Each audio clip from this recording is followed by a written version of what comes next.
I will suggest to you that these concepts of gun-free zones are a bad idea. I think that you allow the citizens of this country who have been appropriately trained, appropriately backgrounded, know how to handle and use firearms to carry them. Well, in the aftermath of the tragic and senseless Lafayette movie theater shooting, many quickly turned to gun control as the remedy. Shocker. Well, perhaps instead of more laws and regulations, we need better training and preparation. We'll hear with more as former Marine and SWAT team member Chris Grollnek. Chris, great to see you tonight. Hey, Tommy, how are you? Thank you for having me. I'm doing well. Chris, you're an active shooter expert. Is there a better way to avoid shooting situations than just more laws? Yeah, according to the logic that's going from the anti-gun control or gun control movement would be if we had more laws, we wouldn't need police officers because the laws would solve all the problems. Just like if we had more international law, we wouldn't need any military. Obviously, neither one of those two things work. I think we need a systematic approach to some type of prevention training for citizens. Last time I shared with you, it takes 7 minutes for these things to end. And police take 17 minutes to respond. So who is the true first responder? I would argue my family, because, to keep it neutral, or, perhaps someone inside those types of events, like the teacher that reached up and pulled the fire alarm. I mean, by her distracting the shooter, that was an immense act of bravery. And the officers on scene in under a minute is an anomaly. However, fantastic response, and very proud of them. And it was a fantastic response, and we applaud them for that quick work here. But what I'm saying is we still have 2 people dead because of it. So we know that it was a fantastic response. You're not going to be able to prevent any death in any of these situations. Laws can't do it. Citizens can't do it. Things like this are going to happen. It's the nature of the world that we live in. But you're talking about prevention training. You're not just talking about citizens carrying guns. You're talking about all-encompassing training, allowing the American citizen to know what to do and how to react in the situation. Could you share some of those tips with us so if we are ever in those situations, we know how to react? Absolutely. And not only can I share it with you, but I have empirical data that would back it up. Perfect. We say react, escape, and survive, okay? If you hear something or something's going wrong, just like they say, see something, say something. Well, if you were talking to your family members at the dinner table and you say, what if something happened? What could we do? Just by reacting, you can start training your mind and retooling it to say, I need to act according to X, Y, or Z. So react, then you want to escape. Get out at all costs. Don't stop. Get low, move fast, escape. Know your exits before you go in. This is getting to be like a tiresome message, but it's one that the American ideals need to be changed. That empirical data, in 1999, the Pentagon put in a series of prevention techniques and threat detection because 200 embassies across the world were attacked in the globe, and the Department of Defense didn't know what to do. So they started with prevention, teaching basic prevention threat detection, just like what I'm talking about, react, escape, survive. In 4 years, they had the number of attacks across the globe down to 5 a year. That's amazing. And if you're in a situation where you're essentially a sitting duck, you're in a movie theater, we saw this in Aurora as well. So what's the best way to react? If you see someone pulling a gun, do you duck under your seat? Do you move? Do you draw attention to yourself? Because I know you're saying to escape, but I think some folks are thinking, hey, if I make a movement, all of a sudden I've caught the shooter's attention. What do we do? That's a great question, Tommy.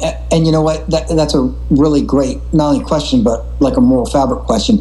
You don't have to worry about catching the shooter's attention. Shooters do not want to be confronted. They don't want to be aiming at a moving target because, unfortunately, this is a very hard topic to discuss, but it's harder to hit a moving target than it is one stationary.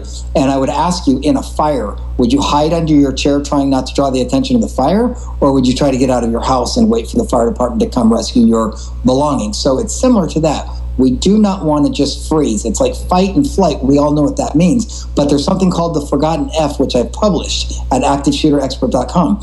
Fight, flight, or freeze. If we freeze, one of the gentlemen inside the movie theater froze. His girlfriend or friend grabbed him, helped him escape, and he got to a better place. And he did not distract the shooter. The shooter actually started looking for other targets that were in that frozen status. And I am by no means blaming the victims. I am saying simple training across America, coming from the top down and bottom up, through a series of experts that we have assembled, we can help get this message across of react, escape, survive, and help people stay alive. It's important to discuss these. They're not easy to talk about, but if you're in that situation, if you do have some idea of how you should react, you can call upon that. It's just like the military when they're in a situation, when they're being attacked, they're in a firefight, they've been trained so well that they know how to react. It's not going to save lives every time, but I like the chances with this. But you talked about something about helping people out in that situation. If you're with somebody, we know that parents, when they're going to be with their children, their first instinct is to protect the children.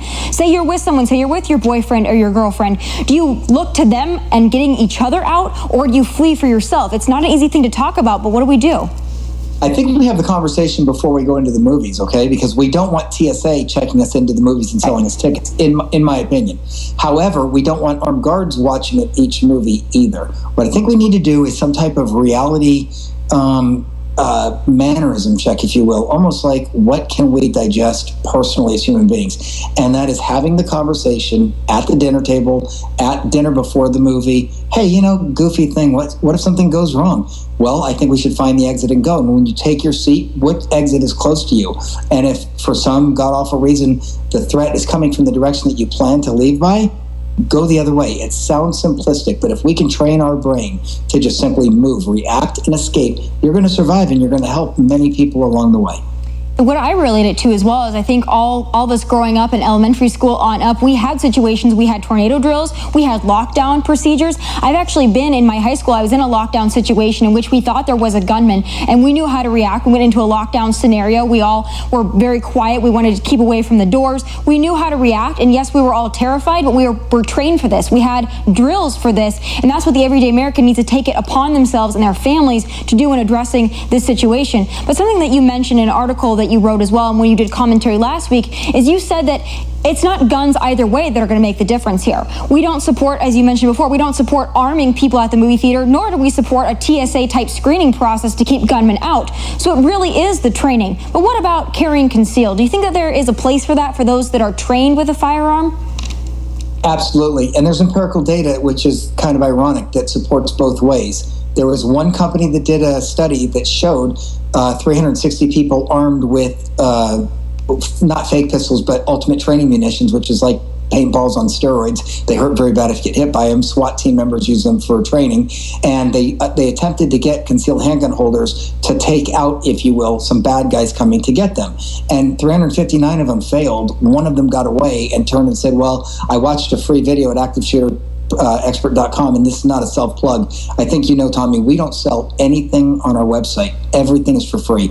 We do train corporate America and the like, but for families, we have so many resources and tools. And then there's other studies that are done that have just the opposite effect. The mother of three took out two gunmen by, the grace of God, if you will, just because she was so petrified of her children, she kind of rose to the occasion of her training. So there are studies that prove you will not rise to the occasion, you will only rise to the level of training that you have. Talking about training, anytime we're talking about guns as well, I think that training element is so important there. We don't want just everyone to have a gun if they don't know how to use it. I'm a strong supporter of the Second Amendment, but I understand that I need to know how to operate that firearm. Otherwise, it is a danger. Very common sense about that. So my last question for you, though, is when we're talking about what we saw in Chattanooga, which many people know that hit very close to my heart just as an everyday average American. But when I see our military men and women soft targets, when we know that there are gun-free zones and like military recruiting offices, is it time to do away with that? We know that our military men and women are trained with firearms.